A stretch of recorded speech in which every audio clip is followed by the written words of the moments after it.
Baik, selamat berjumpa kembali pada pelajaran fisika untuk kelas 12 dengan materi penerapan induksi elektromagnetik. Pada video sebelumnya kita sudah belajar mengenai flux magnet, ya, dimana dituliskan kemarin flux magnet sama dengan BA, lalu hukum Faraday, hukum Lenz, dan GGL induksi atau yang dikenal juga dengan nama hukum Henry. Kita juga sudah melihat bagaimana menentukan besarnya energi pada induktor. Baik, pada video kali ini kita akan belajar mengenai penerapan induksi. Jadi untuk apa digunakan induksi atau B itu? Ada dua nanti yang kita lihat nanti penerapannya, yakni yang pertama generator, dua nanti transformator. Baik, istilah generator itu mungkin kita sering kenal dengan kata genset, ya. Jadi generator nanti itu generator akan dibagi menjadi dua, generator AC dan DC. Generator AC inilah yang kita namakan genset, ya. Kalau kita lihat dalam lingkungan kita misalkan mati atau padam listrik, maka dihidupkan genset, itu prinsip kerjanya, ya. Baik, apa yang terjadi pada genset atau generator itu, dimana di sana ada kumparan yang berputar dalam medan magnet, sehingga flux magnetnya itu berubah-ubah, sehingga menimbulkanlah GGL induksi, adalah tegangan. Itulah maksudnya, ya. Besar GGL induksi generator dapat dituliskan dengan, jadi besarnya GGL itu dipengaruhi oleh, di sana ada tuliskan bakwan, ya, B ini B nya atau embau pun sama, ya, bakwan. Maka GGL itu, ini GGL nya atau tegangannya, ini B adalah induksi atau medan magnetnya, lalu A luas penampang sikatnya, lalu yang berikut ini omega itu kecepatan sudut. Untuk omega ini nanti bisa kita ganti menjadi 2πf juga boleh, atau 2pi per T. Bisa kita ganti nanti omega ini menjadi 2πf atau 2pi per T, ya. Lalu yang berikut, ya, untuk N itu adalah jumlah lilitan. N itu adalah jumlah lilitan. Jadi kalau ditanya misalkan kepada kita, semakin banyak lilitannya maka semakin besarlah GGL-nya, semakin besar B-nya, semakin besar GGL-nya, semakin besar luasnya atau semakin luas dia maka GGL-nya juga semakin besar, semakin cepat dia berputar juga maka GGL-nya juga semakin besar. Baik, itu untuk penerapan atau yang kita kenal dengan nama generator tadi untuk AC maupun DC. Di sini ada saya masukkan satu contoh. Baik, sebuah kumparan dengan seluas 1000 cm, ada luas A, ya. 1000 cm itu sama dengan 1000 dikali 10 pangkat minus 4 meter, atau ini, ya. Jadi 1000 cm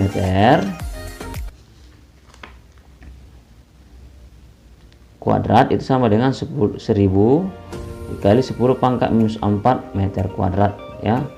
Dicoret ini 1000, ya. 1000 tinggal minus 1, maka 10 pangkat minus 1 meter kuadrat lah. N nya katanya 100, ini ada 100 lilitan, lalu induksinya B nya 1,5 Weber per meter kuadrat atau Tesla, ya.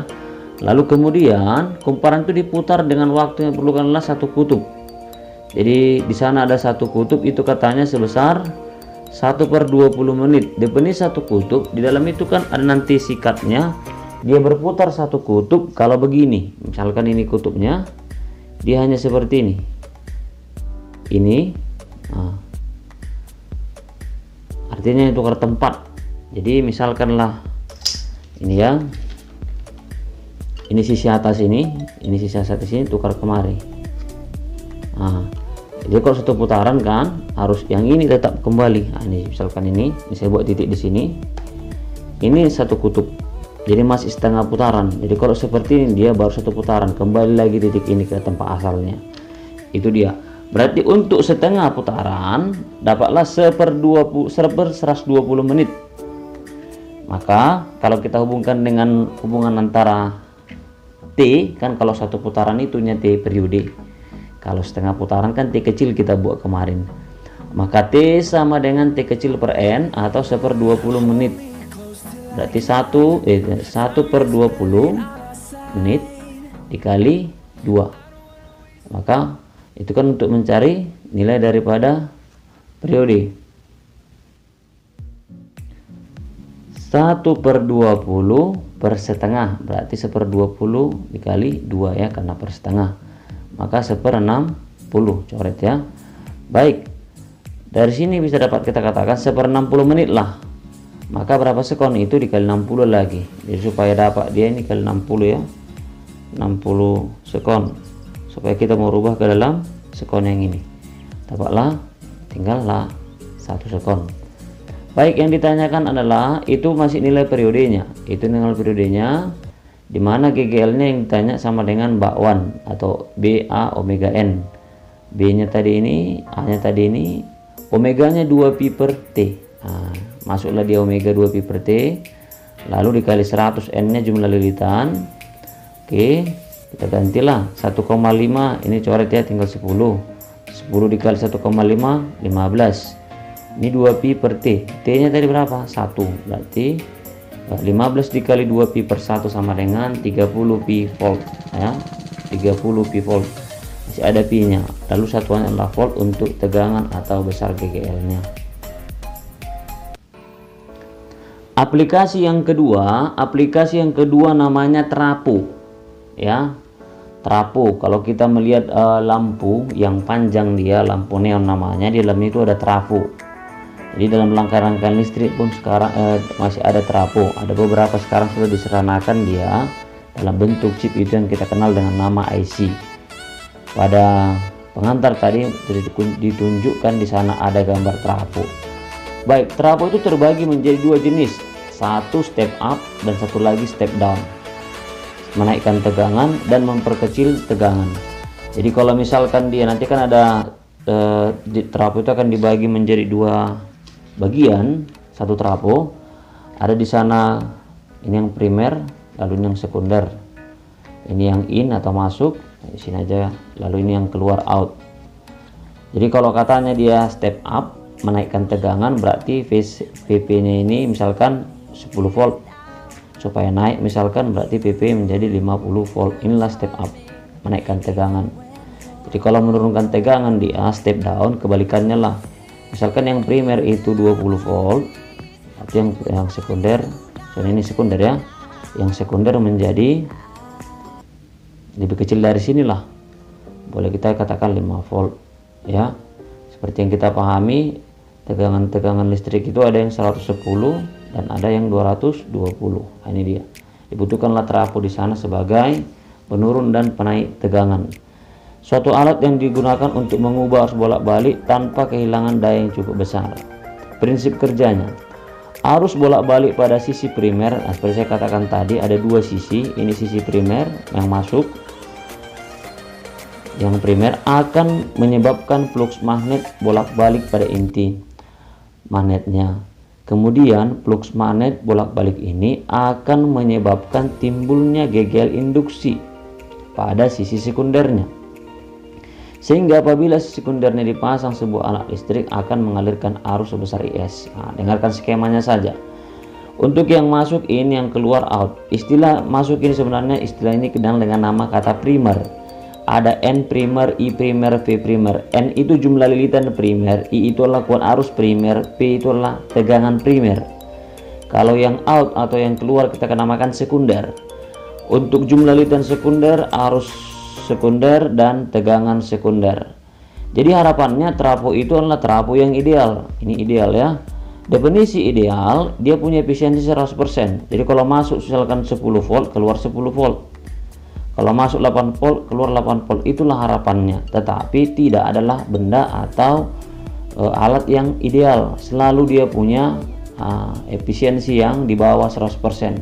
Sama halnya ketika kita pun sebagai manusia kita anggap mesin, sebagian makanan yang kita gunakan itu pastilah kita buang, tidak semua kita gunakan untuk bekerja.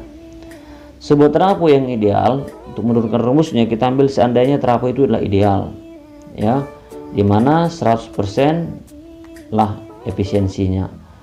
Yang keluar dibagi dengan yang masuk, PS daya sekunder dibagi dengan daya primer kali 100%.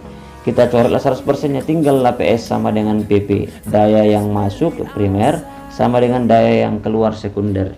Jika pelajaran sebelumnya mengatakan bahwa daya itu P itu sama dengan ya, P sama dengan V dikali I. Ketika kita belajar hukum Ohm ini kita munculkan, maka PP sama dengan VV dikali IP. PS menjadi VS dikali IS karena P nya kita ganti V kali I. Baik, ini saya pindahkan PS nya ke sebelah kiri.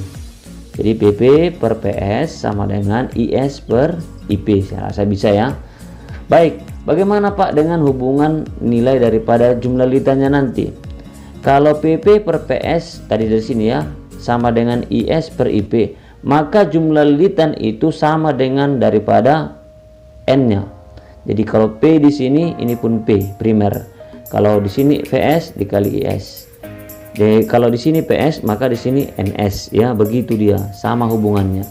Baik, kalau seperti itu nanti kalau dibalik pun dia bisa ya. Kalau mau kita putar, nanti misalkan VS per PP sama dengan NS per NP.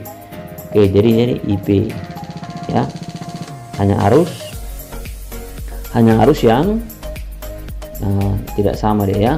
P untuk jumlah lilitan dan tegangan. P tegangan, I adalah kuat arus, dan N adalah jumlah lilitan. Selain daripada hubungan yang tadi, di sini juga ada nanti kita kenal dengan nama daya yang hilang. Jadi kalau efisiensinya kurang dari 100%, tentu kita kan tadi berandai-andai kalau misalkan keluar semua sama dengan yang masuk, maka efisiensi 100%. Kalau lah misalkan yang masuk 100 lah dayanya, yang keluar 80, berarti ada yang hilang. Yang hilang itu berapa? 20. Ini PP, ini PS, berarti yang hilang sama dengan PP dikurang PS. Begitu dia konsepnya. Baik, kita ambil satu contoh untuk mengenai trafo. Sebuah trafo step up berarti menaikkan tegangan. Berarti di sana katanya 25 menuju 250, naik ya. Naik dia. 25 yang masuk, yang keluar 250. Efisiensinya 80%. Sudah, dalam kumparan dihubungkan lampu 250 volt dan 50 watt. Kalau yang terhubung dengan alat elektronika, lampu, radio, televisi, itu yang sekunder. Berarti daya sekundernya 50. Tadi kan sudah dikasih tahu ini VS-nya itu sama dengan 250 tegangan sekunder. Ditanya maka kuat arus primernya. Secara umum rumusnya inilah dia. Efisiensi sama dengan PS per PP kali 100%. Pada kasus ini efisiensinya 80%. 80% sama dengan 50, itu kan PS nya. Nggak usah kita ganti menjadi PP dikali IP. Nggak usah kita ganti PS ini menjadi IS kali PS. Ini aja yang kita ganti. Kan nanti kan rumusnya seperti ini. Maka PP nya kita ganti menjadi PP dikali IP. PS nya tetap karena udah dikasih tahu dalam soal. Oke, bentuk peneranan saya rasa bisa untuk dikalikan ya. Coret-coret maka dapat 2. Ini coret kemari.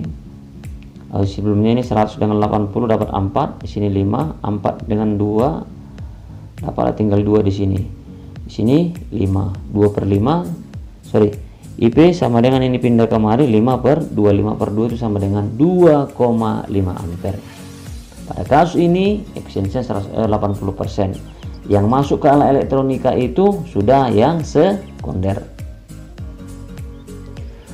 Baik, untuk bagian E ini bagian yang baru ya. Nanti kita akan belajar mengenai rangkaian seri RLC. Sedikit saya perkenalkan mengenai RLC. Jadi ada kata R di sana, itu berbicara tentang resistor ya. Resistor. Lalu L di sana ya induktor ya, ketika kita belajar hukum Henry. Dan C di sana adalah kapasitor. Jadi rangkaian seri untuk resistor baru. induktor dan kapasitor. Tetapi sebelum kita memahami lebih dalam ya, maka coba kita lihat dulu apa saja yang perlu kita pahami sebagai modal kita belajar rangkaian RLC. Nanti di materi ini ada tegangan dan arus. Tegangan itu sendiri bervariasi. Pada kasus ini tegangan itu ada 3 nanti. Tergantung kepada lambang penulisannya. Contoh misalkan ini ada kata tegangan sesaat, lambangnya V tapi V kecil. Baru ada tegangan maksimum, lambangnya V juga, ada kata VM.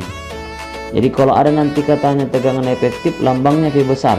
Jadi kalau V besar itu bukan tegangan sesaat tapi efektif atau V efektif.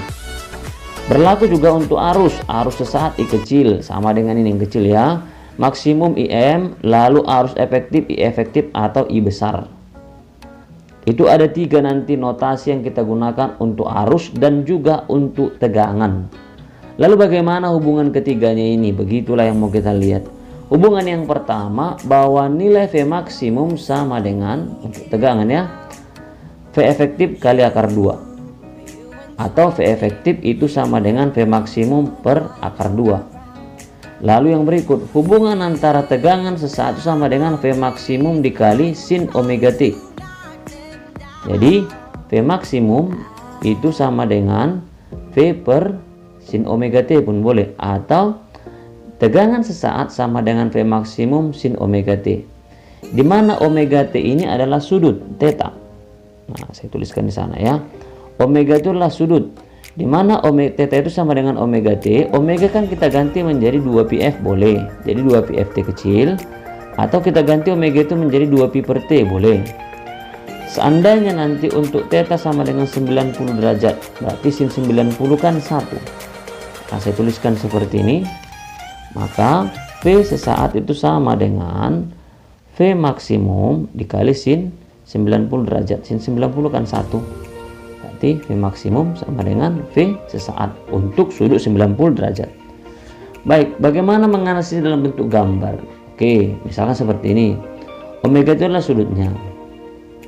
Kalau nanti ini itu omega T 90 derajat, berarti di sini. Maka panjang V max itu sama dengan panjang tegangan sesaat. Baik, berlaku sama juga untuk arus ya, maksimum efektif akar 2, lalu efektif sama dengan I maksimum per akar 2. Lalu untuk arus sesaatnya pun sama seperti yang di atas, cuman mengganti I menjadi V. Oke, sudut juga sama, juga berlaku serupa seperti tegangan. Maka nanti ada istilah yang muncul, ada arus sesaat, ada arus efektif dan arus maksimum, tergantung kepada lambangnya. Berarti nanti di sini masihlah bisa kita katakan bahwa nilai V maksimum lah yang paling besar kalau dari segi nilai. Ini juga kita akan pelajari juga mengenai kurvanya. Jadi tegangan itu punya kurva sinusoidal seperti ini. Ini yang maksimum ya, ini yang minimum. Ini yang maksimum bernilai positif dan ini yang maksimum bernilai negatif. Berlaku juga untuk arus ya. Baik, untuk pengenalannya soal-soalnya masih sederhana. Oke, sebuah sumber tegangan memiliki persamaan tegangan sesaat sama dengan 50 akar 2 sin 100 pt. Maka tegangan maksimum yang ditanya, lalu tegangan efektif dan diketahui V sama dengan V akar 2 sin omega T, sin 100 pt. Yang ditanya adalah V maksimum, V efektif, theta atau sudut fase, lalu frekuensi dan periode, dan omega juga bisa kita cari. Ini tadi rumusnya, ini tadi soalnya. 50 akar 2 dikali sin omega T. Kita pasangkan apa rumus untuk tegangan sesaat? Bahwa V sama dengan V maksimum sin omega T atau sin 2πf dan seterusnya. Maka kalau kita pasangkan berarti 50 akar 2 itulah V maksimumnya, sin sudah, berarti untuk 100 pt ini adalah sudutnya. Berarti dari sini bisa kita katakan bahwa V maksimumnya 50 akar 2. Sudah dapat V maksimum, apa rumus V maksimum? V maksimum sama dengan V efektif akar 2. Berarti V efektif sama dengan V maksimum per akar 2. 50 akar 2 per akar 2, 50 volt ya, bisa. Baik, tadi kan saya katakan bahwa omega t-nya itu sama dengan 100 pt ya, 100 pt, maka theta sama dengan omega t sama dengan 100 pt. Gunanya untuk apa? Maka ini omega t sama dengan 100 pt, berarti omega 100, omeganya 100, berarti omeganya 100. Ini kan tulis seperti ini supaya paham ya. Omega t sama dengan 100 pt. Oke, ini lah omeganya. Ini kan ini. Berarti 100 pi, berarti 2pf lah rumus omega. 2pf sama dengan 100 pi, coret sama-sama dibagi 2 pi, maka tinggallah dapat, atau 100 pi per 2 pi pun boleh, 50 Hz ya, 50 Hz. Kalau sudah dapat frekuensinya, bisa kita carilah periodenya. Periode sama dengan 1 per frekuensi 1/50 sekon, boleh. Atau dengan cara menggunakan dari omega juga boleh, 2 pi per t. Berarti T atau berapa tadi omeganya? 100 pi. 100 pi sama dengan 2 pi per T. Berarti 50, atau kita pindahkan ya. T sama dengan 1/50 sekon. Sama dengan ini ya, sama. Yang manapun kamu buat itu hasilnya akan sama. Next, yang berikut ini sebagai materi tambahan. Ada nanti istilah satu lagi ya. Ada namanya istilah satu lagi. Namanya tegangan dan arus rata-rata. Nilai tegangan dan arus rata-rata itu didapat dari 2 kali V maksimum per pi. Sedangkan untuk arusnya rata-rata sama dengan ini V rata-rata. Arus rata-rata 2 kali I maksimum per pi. Ya, kalau kita cari dapat nanti I maksimum bagi 2, itulah rata-ratanya. Baik. Contohnya, sebuah generator AC mampu membangkitkan tegangan setelah diukur voltmeter menunjukkan 80 pi. Maka tegangan rata-ratanya adalah, berarti kesimpulannya yang pertama, yang diukur itu adalah P efektif. Yang diukur adalah P efektif. Itu yang diketahui. Berarti dari sini apa kita katakan? Kan kita tahu tadi, kalaulah V efektifnya di soal ya 80 pi, ini yang dari ukuran ya, dari pengukuran itu dapatnya efektif. Yang efektif berarti kita kan tahu V maksimum rumusnya tadi adalah V efektif kali akar 2, berarti 80 pi akar 2 itulah V maksimum. Untuk apa P maksimum? Karena untuk mencari yang rata-rata kita butuhkan P maksimum, bahwa V rata-rata itu sama dengan 2 kali maksimum 80 pi akar 2 per pi tadi rumusnya. Coret, berarti 2 kali 80 160 akar 2. Inilah dalam satuan volt. Baik, itulah materi kita untuk video kali ini. Kita akan lanjut nanti ke materi berikut, masih lanjutan dari tentang rangkaian RLC. Ini hanya pengantarnya. Baik, sekian dulu pembelajaran kita untuk video kali ini. Kita akan ketemu lagi pada video berikutnya, lanjutan mengenai RLC, rangkaian seri RLC, resistor, induktor, dan kapasitor. Semoga kita dalam keadaan sehat. Sampai jumpa pada video berikutnya.